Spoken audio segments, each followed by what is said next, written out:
আসসালামু আলাইকুম ওয়া রাহমাতুল্লাহি ওয়া বারাকাতুহু। আজকে আপনাদের সামনে আরেকটি নতুন ভিডিও নিয়ে আসলাম। আজকে ভিডিওটি হলো আকিব ইসলামিক টিভি চ্যানেলের একটি নতুন ভিডিও। তো ভিডিওটি আমার কাছে অনেক ভালো লেগেছে, আশা করি আপনাদের কাছে অনেক ভালো লাগবে। চলুন তাহলে বেশি কথা না বলে ভিডিওটি শুরু করা যাক।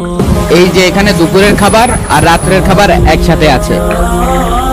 আলহামদুলিল্লাহ, আল্লাহ তোমার পরিবারকে সুস্থ রাখুক বাবা। হুজুর একটু শোনেন। বলো বাবা। আমার একটা প্রশ্ন ছিল, অনেককে জিজ্ঞাসা করেছি কিন্তু কেউ মন মতো উত্তর দিতে পারেনি। আপনি একটু প্রশ্নের উত্তরটা। কি প্রশ্ন বাবা? আমি পুরাতন কথা একদমই ভুলতে পারি না। কেউ যদি আমাকে কষ্ট দেয়, সেই রাগটা মনের ভিতরে থেকেই যায়। ভিতরটা সবসময় পাথরের মতন ভারী হয়ে থাকে। এখন আমি এখান থেকে বের হব কি করে? উত্তরটা খুব সহজ। চলো আমার সাথে মসজিদে চলো, সেখানেই উত্তরটা পাবে। এখনই যাব হুজুর? হ্যাঁ এখনই। হুজুর হুজুর আমার গাড়িটা আছে, গাড়িটা নিয়ে আসি। না না, গাড়িতে যাওয়া যাবে না, হেঁটে যেতে হবে। চলো, এই পথে হেঁটে গেলে তোমার প্রশ্নের উত্তরটা পাবে। দাঁড়াও। কি ব্যাপার, হুজুর দাঁড়িয়ে পড়লো কেন? ওই যে পাথরটা দেখছো, জি হুজুর। ওইটা হাতে তুলে নাও। কেন, এটাতে কি হবে? তোমার প্রশ্নের উত্তর চাইলে যা বলছে তাই করো।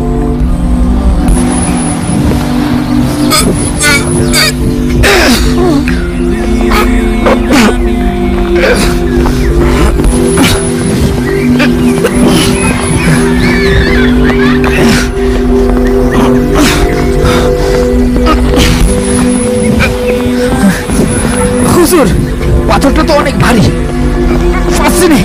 চুপচাপ সাথে আসো। হুজুর মসজিদ আর কত দূর? ওই সামনের মোড়টা পার হলেই মসজিদ।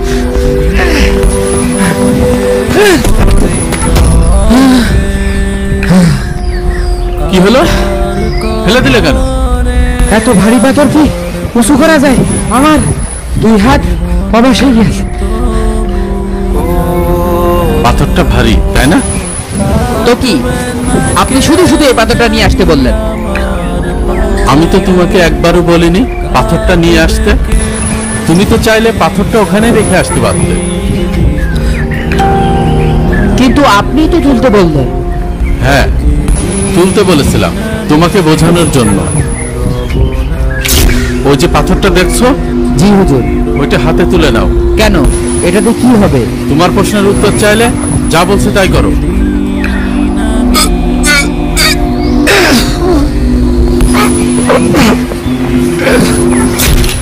এই পাথরটি হলো তোমার মনের ভিতর জমে থাকা সেই রাগ, সেই কষ্ট।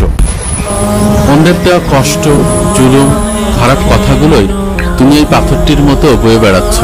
যতক্ষণ বয়ে বেড়াবে তোমার মন আর জীবন দুইটাই এই পাথরের মতো ভারী হয়ে থাকবে।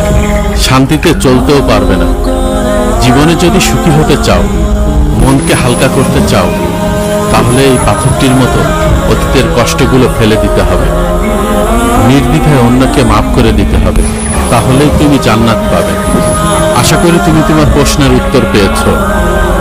শোনো, একবার হযরত মুহাম্মদ সাল্লাল্লাহু আলাইহি সাল্লাম পরপর 3 দিন একজন সাহাবীকে দেখিয়ে বলেছিলেন তিনি একজন জান্নাতি মানুষ।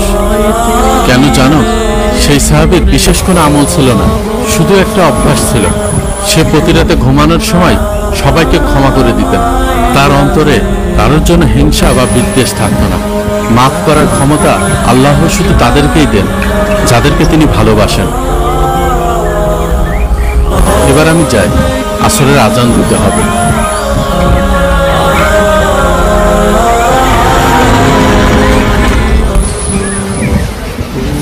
কি সুন্দর ধর্ম পেয়েছি, যেখানে ক্ষমা করলেই জান্নাত পাওয়া যায়। এত সুন্দর ভিডিওটি এখনই শেয়ার করে দিন।